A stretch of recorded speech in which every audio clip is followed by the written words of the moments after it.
The Honolulu Fire Department was cited for the death of one of their own. You may recall in June, 63-year-old Cliff Rigsby was taking part in a training accident when he died. It's still not clear what caused his death, but HFD says it has taken steps to prevent another tragedy.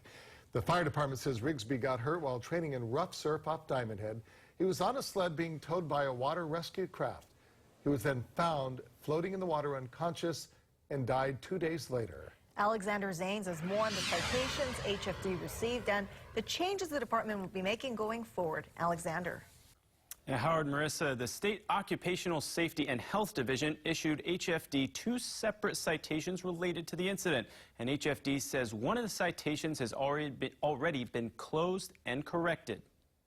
HFD says it's taking corrective action after the death of 63-year-old Clifford Rigsby, who died from injuries sustained during a training exercise at Suicides near Diamond Head. The first safety citation that was handed down by the state said the safety officer on staff for the training exercise didn't have a clear view of the surf where the exercise was taking place. HFD says it's taking steps to keep this from happening again. To address this, the HFD is reinforcing its current standard operating guidelines to all personnel, assuring appropriate supervision while conducting rescue watercraft training. The next safety citation has to do with a wrist lanyard on the watercraft that was used in that day's exercise. The reason for this is stated.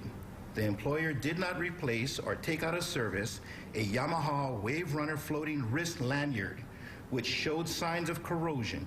This lanyard subsequently broke during a critical ocean rescue event involving an unconscious firefighter. In total, HFD was fined just over $15,000 by HIOSH. No monetary fine can replace the life of our brother firefighter. Personally, I lost a friend.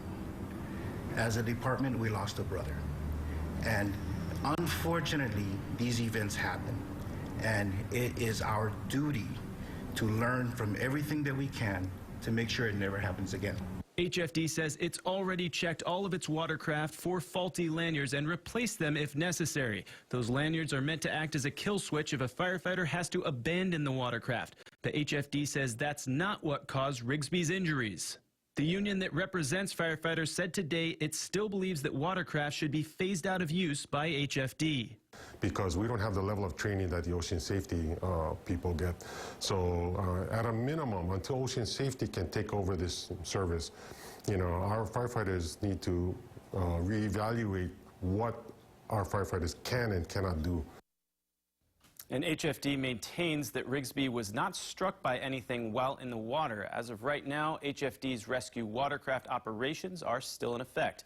Alexander Zanes, KHON 2 News.